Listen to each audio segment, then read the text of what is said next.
My wife, 28, and I, 29, were married in the fall. We have been together now for 4 years. For me, it's all been very good. To this point, we had some ups and downs, but I really love her and we want to start a family soon and buy a house. When we started dating, it wasn't the cleanest of beginnings. She had a friend with benefits she was seeing and I wanted to be exclusive. She actually said no to me asking to be exclusive. It caused me to back away, but after a while we started dating again and she asked to be exclusive. Later on, I found out her friend with benefits was redeployed away, and it was only then when she sort of decided to be serious with me. It seemed like she chose having fun with him was more important than dating me. At the end of this, I just decided to let it go, even though it bothered me slightly. She was indecisive, but she was understanding about it all and did regret how it started. From my perspective, it also wasn't her fault because to my knowledge she was always honest about it, and I chose to be with her knowing the situation that happened. She only became exclusive when she knew she would be. The only reason I'm giving this background is because this past weekend my wife was coming back from a business trip and I was using her iPad to play music, and I noticed she was texting this same friend with benefits. She had told me they do keep in contact occasionally and I was fine with it. My curiosity got the best of me and I read through their messages. Most of it was innocent, like wishing happy birthday, random texts that nobody replied to. But one exchange made me first of all feel betrayed and just sort of numb. A couple weeks after we got married, he congratulated her. She accepted, but he says, "So now you're off the market." Too bad, because I did imagine we would get one more chance together. She responded, "After all these years you still think about that?" He goes, "Yeah, often. I miss it." She goes, "I miss it too, but I'm married." He goes, "What do you miss most?" She changes the subject. I think she mostly shut it down. But what a punch to the stomach in a way. I feel like she didn't need to extend the conversation like that. I know she didn't expect me to read it, but still, it just seems like such a lose-lose for me. It's not enough to admit reading her texts over, but it does sting. It brings back the memories from when we first dated and her trouble getting past him. It seems like she still hasn't. There is stuff her roommate told me early on about them also that makes it all worse, but isn't that relevant and she doesn't know I know. Would it be worth bringing up with her that I saw this? Or there is no real win here and I should move on but keep an eye out? Not the idiot. You should be concerned. This guy is testing the waters with that interaction. He doesn't respect your marriage and is looking to see if his sexual needs can be fulfilled with your wife. So keeping a sporadic conversation going is a way to keep a foot in the door and find a weakness in her desire to remain faithful. Basically, when she wants fun, he will be there because he is already in the background waiting. Your wife is not innocent. She likes the idea that he still desires her, and it appears to be a big ego boost for her. She is playing with fire. Ego boosts can be addicting and she may want to play her luck when the temptation is too much. Wanting to keep in contact with him shows that she hasn't completely let that go either, and she likes knowing that she has that ace in her pocket. She is treating him like a backup plan. Every text is stringing him along with the possibility that he could get laid. She knows that is what he is after. Sit down with her. Tell her how you felt then and how you feel now. Do not let her gaslight you. She ends the friendship, or basically, your marriage is over. Why? Because if she refuses to give him up or attempts to hide their communications in the future, she is putting him before you and your resentment will only grow. You shouldn't be second when you are the husband. She should choose you above anyone. Now, for the next story. Am I the idiot for telling my wife that I don't think it is right to force our daughter to hang out with her cousin? My wife has 2 sisters and is close to both. Their mom died when they were young, so they bonded over the loss and became very close. We have 2 kids, Chris, male 16, and Kaylee, 13, female. My wife's older sister also has 2 kids, Owen, male 17, and Emma, 16, female. They live about 5 minutes from us and our kids attend the same school. They have always hung out as a group of 3. My Chris and Emma are a week apart in age and Owen is only a little over a year older, so they grew up together and used to call themselves triplets. They are still quite close. My wife's younger sister has a daughter, Gia, who is 3 months older than mine. The younger sister always made comments when our girls were babies about how she can't wait until they are the ages of the big kids, meaning Chris, Owen, and Emma, because they'll be just as close. The problem is that Kaylee doesn't like hanging out with Gia, and it's becoming more obvious as they get older that they are 2 different people. Kaylee likes soccer and video games. Gia isn't allowed to play video games and isn't interested in sports. Kaylee is a social butterfly and Gia is a homebody. All of this was manageable, but Gia also has some more immature interests. She still enjoys playing with dolls and engages in pretend play. For example, when Kaylee goes over their house to sleep over, she says Gia likes playing school, or mamas. Playing school means they set up all of the stuffed animals and pretend to teach them. Mamas are when they play with the baby dolls and pretend to be mamas. I have nothing against pretend play and think it's nice that Gia doesn't feel pressured to grow up too fast, but it's clear that Kaylee and her are on different wavelengths. Now that things are opening back up, Gia's mom said she can't wait to have Kaylee over. Kaylee said she doesn't want to sleep over Gia's. She said she'll still interact with Gia at family events but doesn't want to sleep over there anymore or go over to play. This upset my wife a lot. She said Kaylee doesn't get a say. Later that night I told my wife I sided with Kaylee. I don't think she should be forced to hang out with Gia. My wife flipped and said that I am an only child, so I will never understand her family values and how this isn't up for discussion.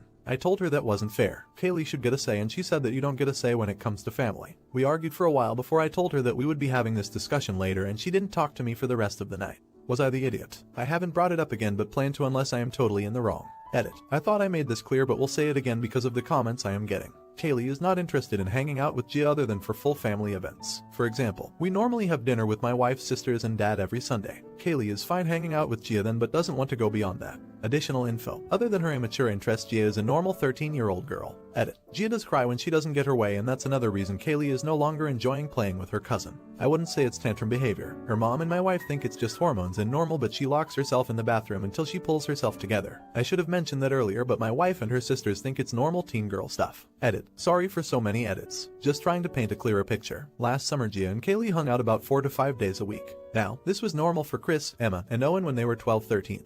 I would say they were over more often than that and had sleepovers most nights. They have a lot of the same friends since they go to the same school and play some of the same sports. My wife and younger sister are trying to recreate this with Kaylee and Gia, but Kaylee doesn't want it. Again, she is okay with the weekly dinners but doesn't want the one-on-one playdates and sleepovers with Gia. I am getting a lot of heat over the word immature. All I meant by that is Kaylee, who stopped playing Mamas a long time ago, sees it as immature. If Kaylee suggests another game, then Gia cries and locks herself in the bathroom. To me that is childlike behavior, but I do not think any less of Gia because of this. I do not dislike her. I love her like she is my own blood. I am very sorry for hurting people with the use of the word immature. Update. I talked to my wife about everything and she agreed she overreacted. She said that after her mom died she felt like it was her job to hold the family together. She is the middle child, so she felt like she was the link between her two sisters. Their dad stressed to them how much they needed to stick together, and that is where the weekly family dinners started. It was a way to bring everyone together. When my wife got pregnant with our son Chris at the same time her older sister got pregnant with her daughter Emma, my wife said it felt like fate, especially since her older sister's son Owen would only be a little more than a year older than both kids. My wife said watching all three of them bond like they did made her proud because she knew it is what her mom would want.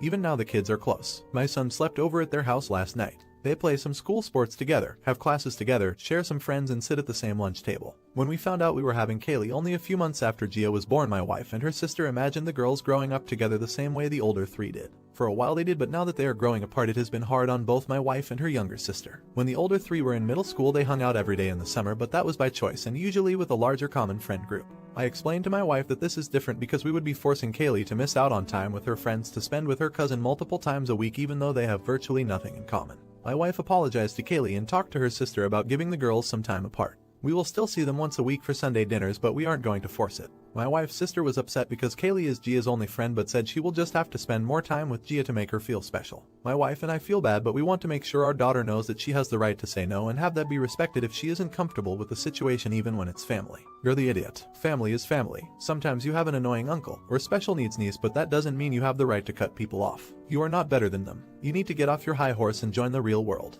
hoping for the sake of your daughter that you both learn. Not the idiot. I'm glad your wife is on the same page as you now, although I'd be wary of everyone jumping to Gia has autism or something else wrong with her. From what I've seen, I'm pretty sure your sister-in-law is responsible for all of Gia's behavior. Your sister-in-law doesn't want Gia growing up too fast, and Gia not having any friends. I wouldn't want to be friends with someone whose mother won't let them mature, and it sounds like your sister-in-law is super controlling with who interacts with Gia. Am I the idiot for buying my fifth property rather than help out my siblings? For context, even when I, male 44, was a child I was incredibly into owning property and designing houses. I work as an architect and am doing quite well for myself. Bought my first duplex here in Germany a long time ago where I rented out both parts. Then I own 2 houses in Italy and 1 in Spain. 2 of them are rented out as holiday homes while the last one I use for vacations and rent out a room to a friend of mine. So I have a lot of passive income at the moment, but only after a lot of time and money investments and refurbishing of these houses I rent in NYC at the moment as my job has made me move here temporarily. My brother, male 48, owns an apartment. He has a family with 2 kids while my wife and I are childless. They are currently looking to purchase a house that fits all of them nicely. While they have found their dream house, it's out of budget for them. Meanwhile, my wife and I are about to buy our 5th house, this time in France. It's going to be one of our largest purchases yet, significantly larger than anything else we have done.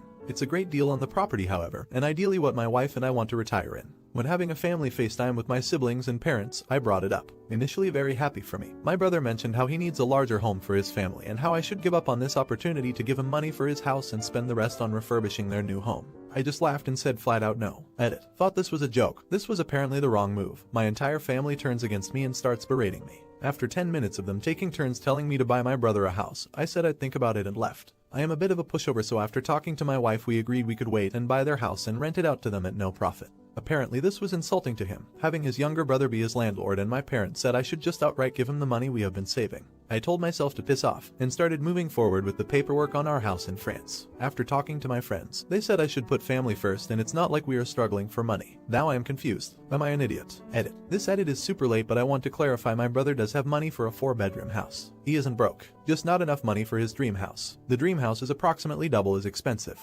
Update. My wife and I discussed and thought you guys deserved an update after the clarity I received from my initial post. It feels therapeutic for me. It's been a bit of a wild month since then. We took in a lot of your advice regarding the situation, but it ended up even more chaotic than I expected. Shortly after the post and when the pandemic in NY got worse and worse, I ended up back in Spain. After having a conversation with my friend and this post, I decided I had made the right choice. We are moving forward with the house in France currently. Furthermore, we are deciding to sell the 2 Italian homes. We realized we haven't been there ourselves in a long time and it was only being rented out. This decision was twofold. I couldn't get some of the remarks from the last post out of my head and we wanted some liquidity given the economy. We also decided to only list with local real estate companies. On to my brother, who turned out not to be telling us the whole truth. A week after the post, his wife calls me asking to reconsider. Turns out there was a reason, but my brother didn't want to tell me. So I told her, either he tells me himself or I won't even consider anything. A week later he ends up calling and tells me everything. It turns out he had developed a bit of a gambling problem the last 2 years and has taken a noticeable percent out of their savings gambling. Less than 40% but more than 15% according to him.